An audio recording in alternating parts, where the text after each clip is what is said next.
जय हिंद। नमस्कार दोस्तों, मैं विराट चौधरी। स्वागत है आपके अपने यूट्यूब चैनल कमांडो अकेडमी में। दोस्तों, आज का वीडियो बहुत ही इंपॉर्टेंट वीडियो, बहुत ही जानकारी वाला वीडियो, आप एंड तक जरूर देखिए, क्योंकि ये जो वीडियो है स्पेशली मैं बना रहा हूँ नक्सलवाद पे। क्योंकि आपने बहुत सारे वीडियो देखे होंगे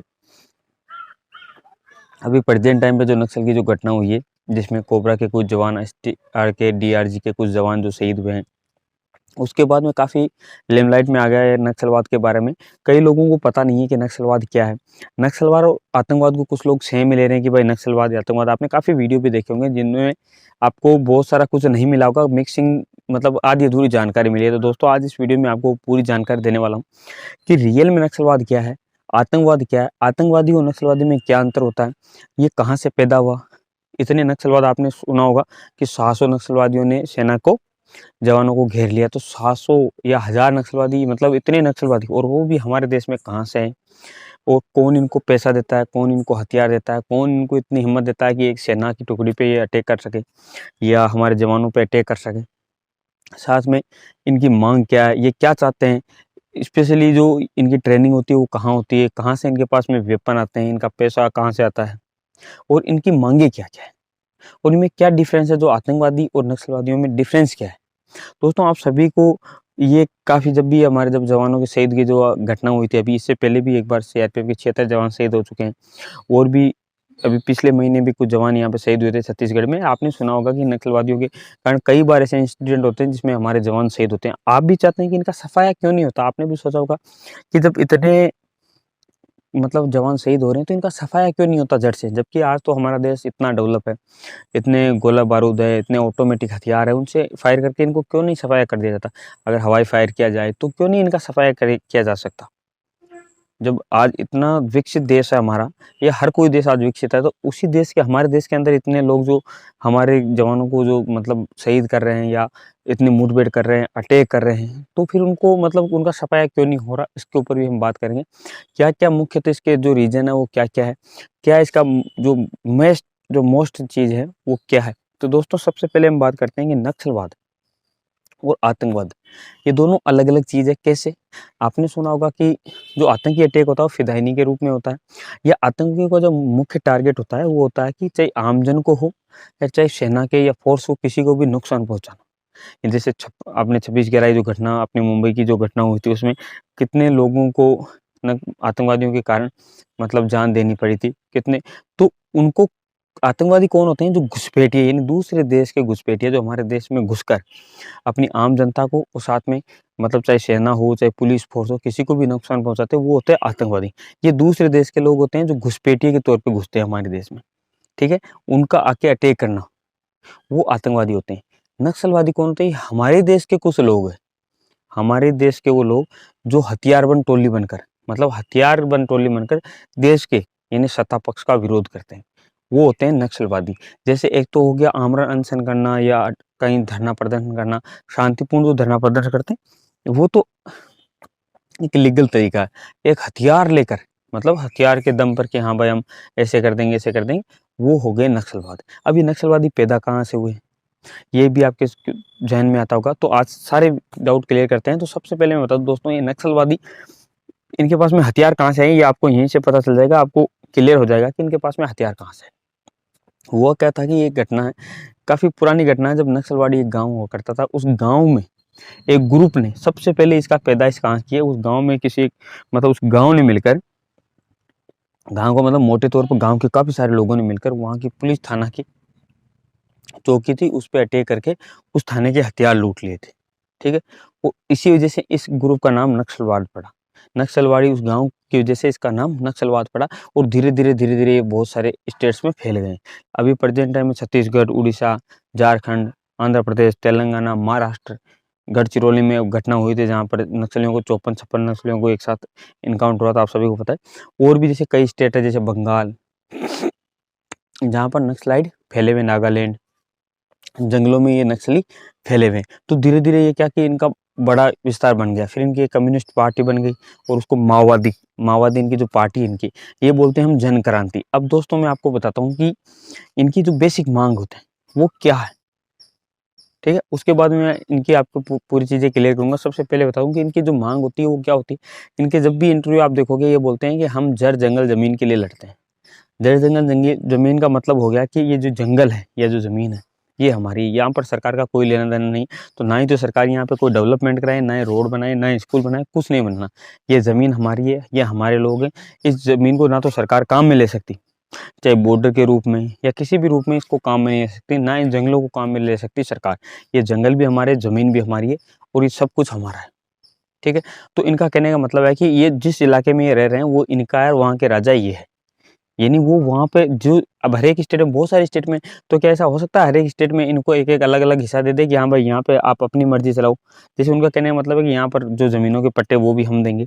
जितना भी काम है वो हम करेंगे, यहाँ सरकार का कोई लेना-देना नहीं है। उनका मानना ये है कि जो सरकार ये सामंतवाद है, ये पूंजीपतिवाद है, तो ये हमारे लोगों को मतलब मार देगी। हुँ? अब वो अपने लोगों को ब्राइंड मास इसीलिए करते हैं, वो अपने लोगों को यही बात बताते रहते हैं क्योंकि आदिवासी लोग वो पढ़े-लिखे लोग नहीं है, तो ये क्या करते हैं उनके ब्राइंड वॉश करते हैं और वो ब्रेन में ये चीज़ डाल देते हैं कि जो ये सामंतवाद है, ये सरकार है, ये आपका मतलब शोषण करेगी, ये आपको मतलब जीने नहीं देगी, ये आपको जेलों में डाल देगी, ये आपको मतलब लालच देके फिर आपको मतलब जैसे सरकार अगर उन तक कोई सुविधा पहुँचाती है, चाहे शिक्षा की या किसी भी चीज़ में कोई भी चीज़ें उनको देती है, तो उनको बोलते हैं ये आपको लालच दे रहे हैं, बाद में फिर आपसे ये सब कुछ वसूल किया जाएगा। तो ये चीज़ें वहाँ के ब्रेन वॉश कर देते हैं। तो उनकी माँग ऐसी है कि ये जितनी भी ये ज़मीन है जहाँ पर हम रह रहे हैं, ये पूरी की पूरी हमारी है। ये जंगल है जो हमारा है, यहाँ पर सरकार का कोई लेना-देना नहीं, सरकार को इससे कोई मतलब नहीं। ये जंगल का हम क्या करें, क्या नहीं करें, यहाँ पर चाहे हम अफ़ीम उगाएँ, चाहे गांजा उगाएँ, चाहे कुछ भी उगाएँ, वो सब हमारी मर्ज़ी है। तो मतलब कहने का मतलब है कि वो कानून कुछ भी अपराध करे, उससे सरकार को कोई लेना नहीं, वो किसी को भी पनिशमेंट दे। अब इसका जो नुकसान है वो क्या है? दोस्तों अगर उनको ये दिया जाए, मान लो उनको ये अधिकार दिया जाए तो उसका नुकसान क्या है? पहली बात तो ऐसा पॉसिबल नहीं क्योंकि वो हर एक बहुत सारे स्टेट में तो क्या उनका अलग से राजतंत्र हो जाएगा। फिर उनकी जो जनता है उन पे फिर उनका अधिकार हो जाएगा। फिर वहाँ पर वही पनिशमेंट देने वाले, हैं? किसी को भी मार सकते हैं वो, किसी का भी कुछ भी कर सकते हैं। तो फिर लोकतंत्र खत्म हो जाएगा। तो सरकार ये शर्त कभी भी मंजूर नहीं करेगी। इसके कारण ये नक्सलवाद। अब बात करते हैं कि नक्सलवादी इतने भर्ती कहाँ से होते हैं या कैसे बनते हैं? दोस्तों कई ऐसे जैसे छत्तीसगढ़ के कई ऐसे ज़िले या कई ऐसे कस्बे हैं जहाँ पे आदिवासी इलाके में ये क्या करते हैं, कुछ को अपनी मर्ज़ी से शामिल कर लेते हैं, उनको ज़बरदस्ती। जैसे अगर एक परिवार में 2 बच्चे हैं, तो उनको ज़बरदस्ती एक को नक्सलवादी बनाना पड़ेगा, नहीं तो वो क्या करेंगे उनको गोली मार देंगे। तो ये ज़बरदस्ती इस प्रकार से भी ये नक्सलवाद मतलब अपनी सेना वो बढ़ाते रहते हैं, ठीक है? या अगर किसी लड़की का मतलब हस्बैंड एक्सपायर हो गया, तो उसको भी मजबूरन ये अपने मैनेजमेंट में शामिल कर लेते हैं कि चलो भाई अब आपसे हम आज से नक्सली। फिर ये इनको वहीं पे ट्रेनिंग कराते हैं, जंगल में गोली चलाना सिखा देते हैं, कैसे मारना है, ये करना, ये सब चीज़ें छोटी-मोटी चीज़ें इनको सिखा देते हैं। साथ में इनकी रैंकें भी होती है अलग-अलग नक्सली कोई किसी लेवल का जैसे फ़ोर्स में रैंक होती है, वैसे इनकी भी इन्होंने रैंकें बना रखी हैं। अलग-अलग रैंक के नक्सली होते हैं, उनको अलग-अलग प्रकार के हथियार होते हैं। अब इनके हथियार जो बेसिक हथियार कहाँ से आए? हथियार ये सभी के सभी हथियार हैं इनके पास में, वो ज़्यादातर हथियार लूटे हुए हैं सेना से। जैसे पहले ये क्या करते थे कि पूरा का पूरा गाँव, यानी 1 या 2 गाँव आदिवासी मिलकर पूरी जैसे सेना की अगर कोई टुकड़ी या कोई भी जैसे टुकड़ी आया, चाहे एसटीआरजी, डीआरजी या किसी भी प्रकार की टुकड़ी, उसको घेर के और अटैक कर देते थे, जो हाथ के हथियार होते थे उनसे, और फिर उनसे हथियार छीन लेते थे।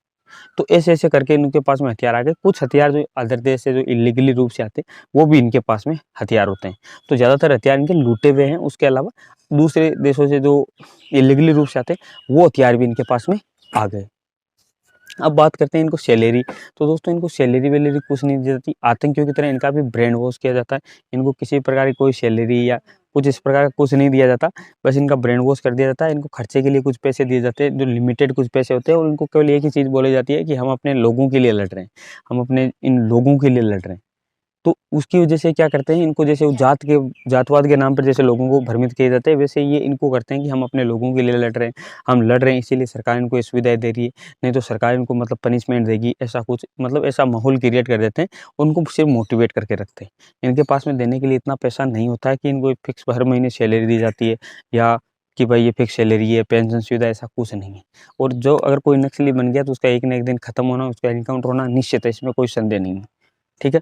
अब बात आती है कि सरकार फिर इनका सफाया क्यों नहीं कर सकती? आपको भी जब जवानों के बारे में हमने भी सुना या आपने भी सुना, आपका भी दिल खोलता है कि फिर इनको सफाया कर देना चाहिए ना। तो दोस्तों मैं आपको एक चीज़ बताता हूँ, आप भी आज क्लियर कर दोगे कि इनका सफाया करना कितना मुश्किल है फ़ोर्स के लिए। मान लो अगर सेना होता क्या, नक्सलवादी कैसे होते हैं? कहाँ से आते हैं? ये होते हैं आदिवासी इलाके के कुछ लोग होते हैं, तो होता क्या कि मान लो गाँव में 500 बंदों का एक गाँव है, उसमें से 200 या 150 नक्सली है, बाकी नक्सली नहीं है। ठीक है। कुछ नक्सली परिवार में से कुछ टीचर भी है, कुछ पुलिस में भी है। तो अब ये इतने, तो इनको बम से क्या उड़ाया जा सकता है? आपने सुना होगा कि भले 100 मुजरिम छोड़ दिए जाए, 100 गुनहगार छूट जाए, लेकिन एक बेगुनाह को सजा नहीं होनी चाहिए। तो अगर उस 500 के पूरे गांव को ब्लास्ट करेंगे तो जो नक्सलवादी नहीं है वो भी मारे जाएंगे। तो ये बच्चे हैं छोटे छोटे, जो वो तो नक्सली नहीं है, तो उनको कैसे जिंदा रखें? और अब इनकी पहचान क्या है? मान लो गांव पर अटैक कर दिया, अब गांव में कौन नक्सली है कौन नहीं, कहाँ कैसे पता चलेगा?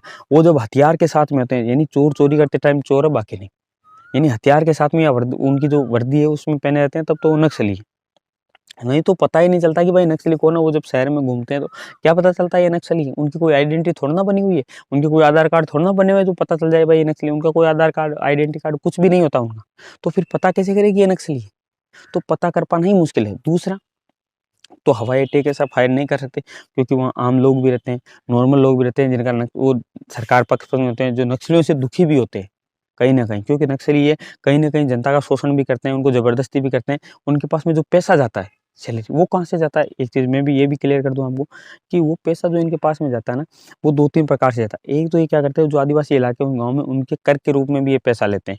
तो जितने भी सामान ये पहुँचाते हैं, वो गाँव वालों की मदद से ही इनके पास में ये सामान पहुँचते हैं। क्यों? क्योंकि उनको ये बोलते हैं कि हम आपकी रक्षा कर रहे हैं सरकार से, यानी सत्ता पक्ष से हम आपकी रक्षा कर रहे हैं, इसलिए हम आपसे कर ले रहे हैं। तो गाँव वाले जैसे सरपंच है, उनके गाँव में जो बड़े-बड़े जो पैसे वाले होते हैं, या जो भी गाँव के लोग हैं, उनसे सामान ले लेते हैं कर के रूप में, यानी खाने-पीने का सामान हो गया या किसी प्रकार का सामान हो गया, वो ले लेते हैं और वो गाँव वाले इनकी मदद करते हैं। तो उनमें कुछ मिलिशिया मेंबर होते हैं। मिलिशिया मेंबर का मतलब होता है कि वो ऐसा नक्सली होता है, वो हथियार लेके किसी सरकार के या खिलाफ नहीं होता। वो उसका सिर्फ काम होता है सूचना पहुँचाना इन तक और सामान पहुँचाना। उसको बोलते हैं मिलिशिया मेंबर ये। तो वो क्या करता है, इन तक सामान पहुँचाता है। अब सेना की कोई भी टुकड़ी जब इनके इलाके में जाती है, सेना की जब कोई भी टुकड़ी इनके इलाके में जाती है, तो उसकी सूचना इनको कैसे मिलती है? उन मिलिशिया मेंबर के द्वारा। होता क्या है कि हर एक गाँव में, जितने भी आदिवासी इलाके गाँव हैं, उनमें हर एक गाँव में इनके कुछ ऐसे मेंबर होते हैं जो इनको सूचना देते हैं या सामान देते हैं। तो वो क्या करते हैं, जब भी सेना की टुकड़ी जंगल में जाती है, तो किसी न किसी गाँव वाला तो देखेगा ही देखेगा, क्योंकि गाँव के अंदर से जाना ही पड़ेगा। गाँव के बार-बार जाएगा तो भी इनके खेत होते हैं, तो कहीं न कहीं कोई न कोई गाँव वाला ज़रूर मिलता है और देखता ही देखता है। जैसे ही वो देखता है, वो सूचना मिलिशिया तक पहुँचाता है, मिलिशिया नक्सलियों को बता देता है कि ये टुकड़ी यहाँ से निकली, आपके इधर खतरा है। तो वो अपने आप अपनी जगह चेंज कर लेते हैं और लैंडमाइन लगा के सेना को नुकसान भी पहुँचा देते हैं। तो ऐसे इनके पास में एक खबर पहुँचती है। अब बात आ रही है कि जो गाँव वाले हैं इनको सपोर्ट करते हैं, तो यानी अटैक करके फिर भी गाँव वालों को नहीं उड़ाया जा सकता, क्योंकि मान लो कहीं 100 नक्सली है गाँव में, कहीं 50 नक्सली है गाँव में, तो क्या पूरा गाँव को तबाह कर दिया जाए? तो नहीं, ऐसा नहीं कर सकते। इसीलिए इनके ऊपर सेना से अटैक नहीं करवाया जाता है। अब रही बात कि फिर पूरा गाँव पे अटैक कर दें या चुन-चुन के निकालें, तो चुन-चुन के निकालना बहुत मुश्किल है। कैसे निकालेंगे कि भाई तू नक्सली है, तू नहीं? क्योंकि तो सबकी शक्लें सेम है और सबके सब सेम है। किसी का आधार कार्ड, किसी का वोटिंग कार्ड कुछ है ही, बना ही नहीं है। तो फिर आइडेंटिटी क्या है कि ये नक्सली है और ये नहीं? वो तो इनके जो मेन लीडर होते हैं, वो अपनी खुद ही फोटो वायरल करते हैं कि हाँ भाई मैं नक्सल लीडर बन गया, तो उनको तो पहचानना पॉसिबल है। बाकी नक्सलियों को पहचान पाना भी बहुत मुश्किल है कि भाई कौन नक्सली है कौन नहीं है। पूरा का पूरा, कई बार पूरा का पूरा गाँव नक्सलिफाइड होता है। कई गाँव में आधे नक्सली होते हैं, कहीं में 100 नक्सली होते हैं, कहीं में 200, तो इनको पहचान पाना बहुत मुश्किल है। ठीक है? वो इसी कारण से इनके पास में क्या है, वो सूचना पहुँच जाती है, पुलिस फ़ोर्स की जो भी फ़ोर्स जाती है कि हाँ, ये आ रहे हैं। ठीक है? तो ऐसे करके इनको सोचना पड़ता है, इसीलिए इनका जो सफाया करना बहुत मुश्किल होता जा रहा है। अब होता क्या है कि एक फिक्स ये जंगल के कुछ सीमित एरिया में रहते हैं, उससे बाहर नहीं निकलते हैं, कुछ सीमित एरिया में ही ये रहते हैं। उस सीमित एरिया में अगर कोई फ़ोर्स की टोली जाती है, तो करते हैं क्या, इन्होंने लैंड माइन बिछा रखे हैं वहाँ पर, यानी ज़मीन में बहुत सारी जगह, क्योंकि इनके तो हर कोई ये ज़मीन बिछा सकते हैं, तो बहुत सारी जगह इन्होंने लैंड माइन बिछा रखे हैं और अगर उधर सेना की कोई भी टुकड़ी जाएगी, तो इनको तो पता है इनके लैंड माइन कहाँ है और वो ब्लास्ट कर देते हैं। इसीलिए बार-बार कई बार इन्होंने बंकर ब्लास्ट किए हैं, रोड पे बहुत सारी चीज़ें इन्होंने ब्लास्ट की है। आपने बहुत सारी घटना देखी होगी, वीडियो भी देखी होंगी कि इन्होंने बंकर ब्लास्ट कर देते हैं, 2-2 फुट की, मतलब वो बम बना लेते हैं ये, ठीक है? और ये होममेड ही बना लेते हैं, कई ऐसे हथियार जो ये खुद बना लेते हैं, जैसे बम बना लेते हैं, आईडी बना लेते हैं, एक्सप्लोजिव डिवाइस काँच से, यूरिया से, बहुत सारी चीज़ें ये खुद से बना लेते हैं।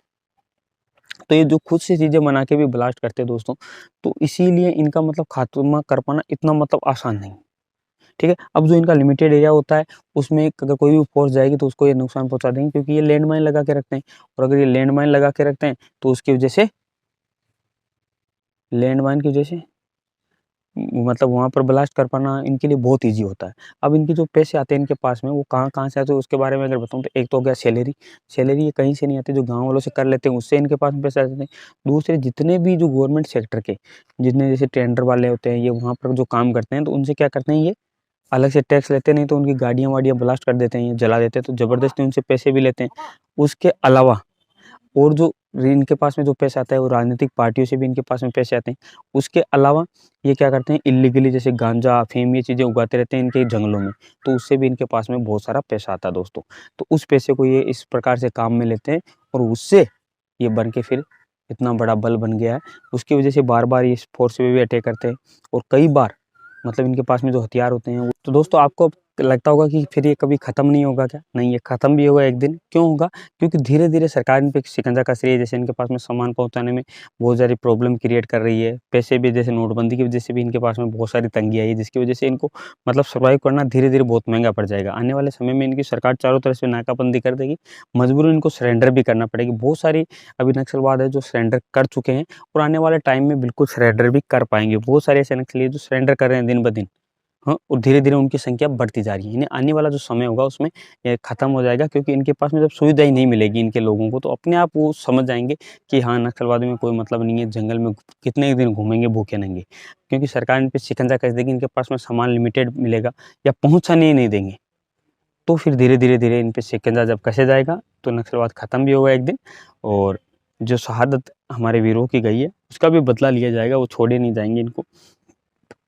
बख्शा नहीं जाएगा या तो ये आत्मसमर्पण कर दे, नहीं तो इनको फिर मजबूर कर दिया जाएगा नक्सलवादी ये जो नाम है ये मिटाने के लिए। क्योंकि दिन-ब-दिन जो हमारी सेना है उनका काम है जैसे कोबरा टीम जब से बनी है या जो स्पेशल टीमें बनी है तो नक्सलवादियों को बहुत सारा का सफाया कर चुके हैं और धीरे-धीरे और भी सफाया इनका हो जाएगा।